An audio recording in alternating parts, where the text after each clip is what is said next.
Hi everyone, my name is Bethany Ross and I am a student at Troup-McConnell University in the School of Education. And so I'm going to be reading today for the Cleveland Public Library, and the book we're going to be reading is Charlotte Jane Battles Bedtime by Myra, Wolfe, and illustrated by Maria Montecillo. At least that's how I think you pronounce the name.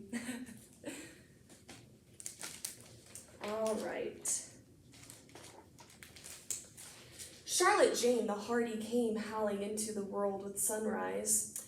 Arr, she's finer than a ship full of jewels, said her mother, smiling. Arr, agreed her father.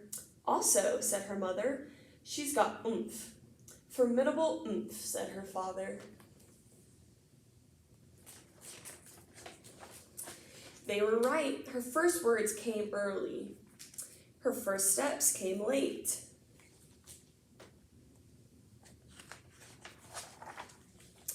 She relished swashbuckling sessions, treasure hunts, and fantastic feats of daring. I like to get all the juice out of my days, she would say.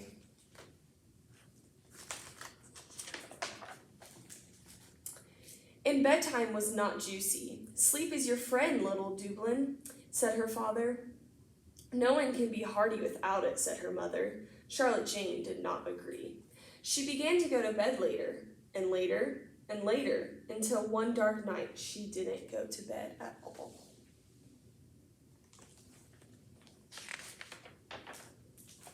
Victory, she whispered into the morning.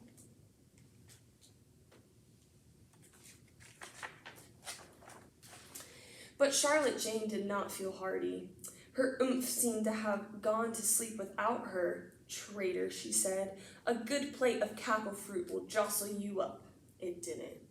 Neither did a swashbuckling session with One-Eyed Tom or a treasure hunt, and she was too sapped to even think of fantastic feats of daring.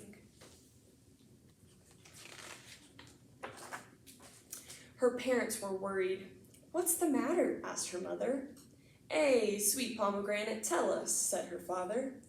Arr, said Charlotte Jane, my oomphs weighed anchor. This would not do. A hunt for the missing oomph began.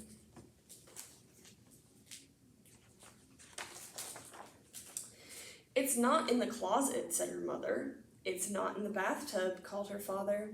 It's not in the fridge, her mother shouted. It's not in the garden, her father bellowed.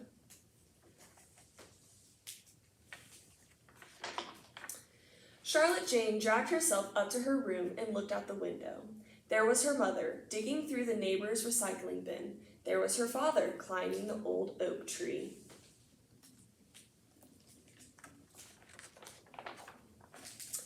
And there was her feather bed. Charlotte Jane gave it a fearsome glare. Bedtime was not juicy. Sleep was for landlubbers.